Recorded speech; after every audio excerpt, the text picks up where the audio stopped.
Yes, halo, selamat datang kembali di YouTube channel saya.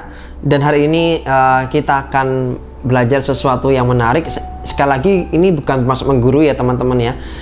Jadi aku ini cuma pengen berbagi aja sih. Jadi aku punya pengalaman melayani Tuhan. Aku melayani Tuhan dimulai dari aku bertobat, lahir baru tuh sekitar tahun 2002. Dan 2003 aku mulai melayani hingga saat ini. Jadi hari ini pengen berbagi aja sih sama teman-teman semua. Hari ini saya akan kasih suatu quote ya dari saya, adalah memang butuh effort lebih untuk jangkau dan memuridkan generasi. Memang butuh effort lebih untuk menjangkau dan memuridkan generasi. Saya setuju dengan ini ya. Jadi ini sekedar berbagi aja, bahwa tahukah bahwa ketika kita ini gagal mengenal generasi, maka kita ini akan kehilangan generasi. Jadi ketika kita gagal mengenal generasi yang saat ini ada sekarang, ya entah milenial, entah generasi Z, atau sekarang generasi anak saya itu generasi Alpha, kalau kita gagal mengenal generasi mereka, maka kita akan bisa kehilangan mereka loh, ya.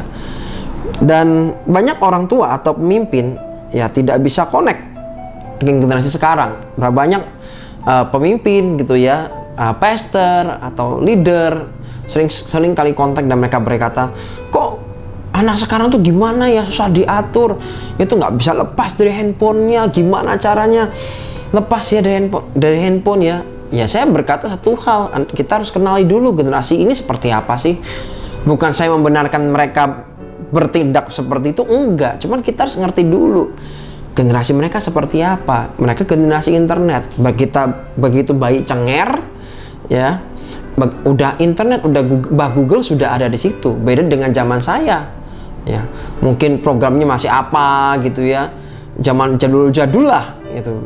Ini udah apa tuh, udah makin keren, pakai hard disk. Dulu masih pakai disketnya gedenya minta ampun gitu ya, dan itu pun cuma muat sedikit datanya.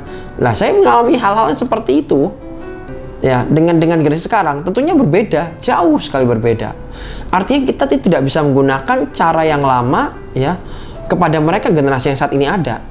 Cara yang lama yang mungkin dulu pernah berhasil, belum tentu sekarang kalau dikerjakan itu bisa berhasil loh ya, dan belum tentu juga itu efektif buat mereka.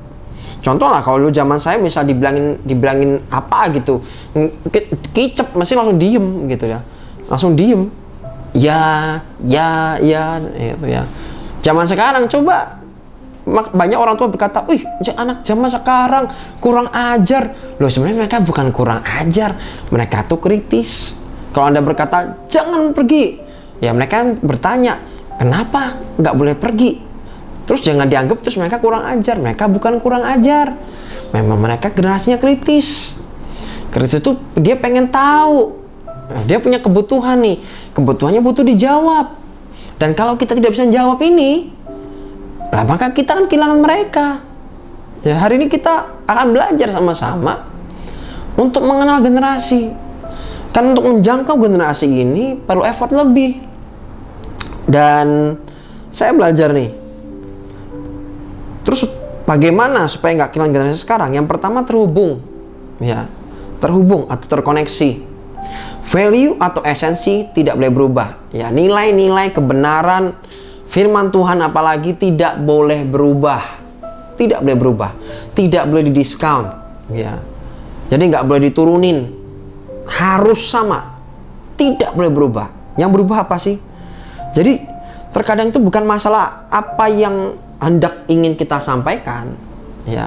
Saya percaya value-nya, nilainya nggak akan salah kok ketika disampaikan. Tapi masalahnya cara penyampaiannya bagaimana. Apanya udah bener nih. Kalau apanya sudah bener tapi cara penyampaiannya salah dan keliru, ya pasti ya yang denger juga keliru, nggak pas, dan akhirnya nggak terhubung, nggak nyampe.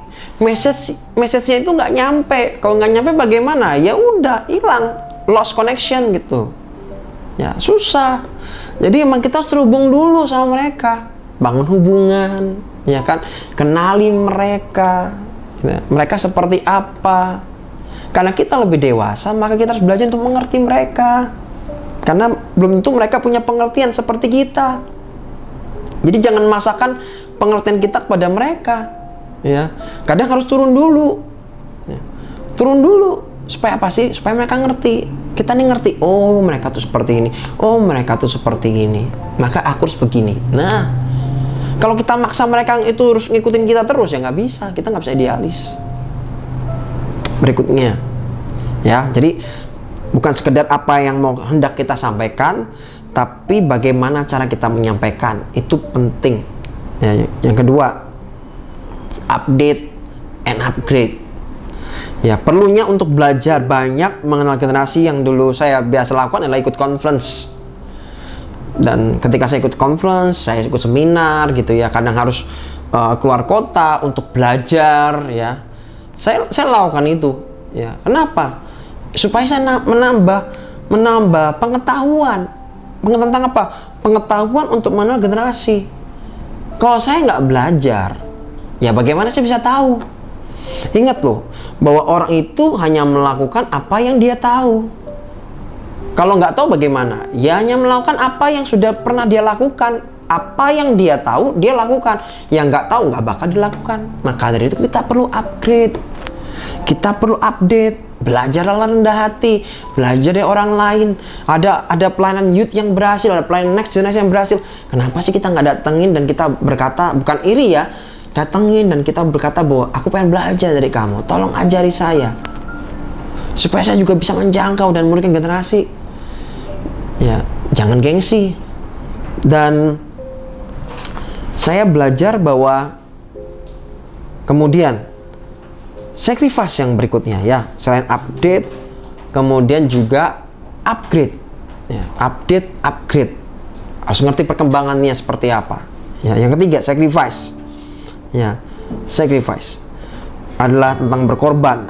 Ya, saya percaya memang kalau Anda nih sayang, maksudnya Anda tahu bahwa kebanyakan gereja itu pelayanan youth itu merupakan pelayanan yang second, ya, pelayanan yang nomor 2, bukan yang utama. Padahal kita harus berpikir satu hal, bahwa suatu hari kelak anak-anak youth kita itu, anak-anak remaja kita merupakan besok adalah orang-orang yang akan mengisi ya bangku-bangku gereja itu, yang bukan mereka. Anda bisa bayangkan, Anda boleh punya gereja besar yang minta ampun, tapi kalau jumlah youthmu itu kecil yang minta ampun, bisa dibayangkan itu kira-kira masa depan itu begitu. Kalau itu masih dijadikan sebagai pelayanan second, ya bukan utama. Ya, pelayanan utama itu ada cirinya, artinya ada prioritas keuangan yang ditaruh di situ. Anda akan support mereka, Anda akan dukung mereka. Maka saya berkata bahwa ini sacrifice, dan jangan berpikir dan jangan pernah punya pemikiran bahwa mencoba mencari keuntungan lewat pelayanan youth anak muda. Anda salah. Anda tidak bisa mencari keuntungan ya dengan melayani anak muda, nggak bisa. Yang ada adalah sacrifice, Anda korban. Karena ini pelayanan investasi buat kerajaan surga. Supaya apa sih? Supaya kerajaan surga makin diperluas. Ya, mari kita punya pemikiran seperti itu. Ya, kalau enggak bagaimana? Ya nanti ya tinggal tunggu nanti isinya cuman bangku kosong ya. Dan mari kita berpikir ya. Belum juga gini, benturan ya kan. Saya sering terjadi. Mereka punya apa? Sesuatu prinsip begini. Saya punya begini. Benturan pasti pernah benturan, tapi saya belajar satu hal. Kita harus dengan terjadi benturan seperti ini, kita belajar apa ya? Belajar bijaksana dalam menyikapi segala banyak hal. Menurut saya semuanya baik kok. Ya, semuanya baik. Dan sekali lagi, ya saya ingin mengingatkan satu hal, bahwa masalahnya kalau kita akan generasi, siapa yang besok menggantikan kita kalau kita sudah tidak ada di dalam dunia ini, kalau bukan generasi yang sekarang. Kenapa perlu belajar? Karena naturalnya kita hanya melakukan apa yang kita tahu. Dan bagaimana kalau kurang update dan upgrade, kita menggunakan cara dan pola lama. Albert Einstein pernah berkata, adalah hal yang aneh ya, ketika ingin mendapatkan hasil yang baru, tapi selalu menggunakan cara yang lama, Anda akan disebut aneh. Ya, jadi aneh.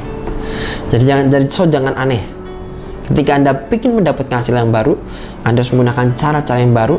So, hari ini di masa pandemi ini, mari kita berkreativitas, mari berinovasi untuk jangkau dan memulihkan generasi. God bless.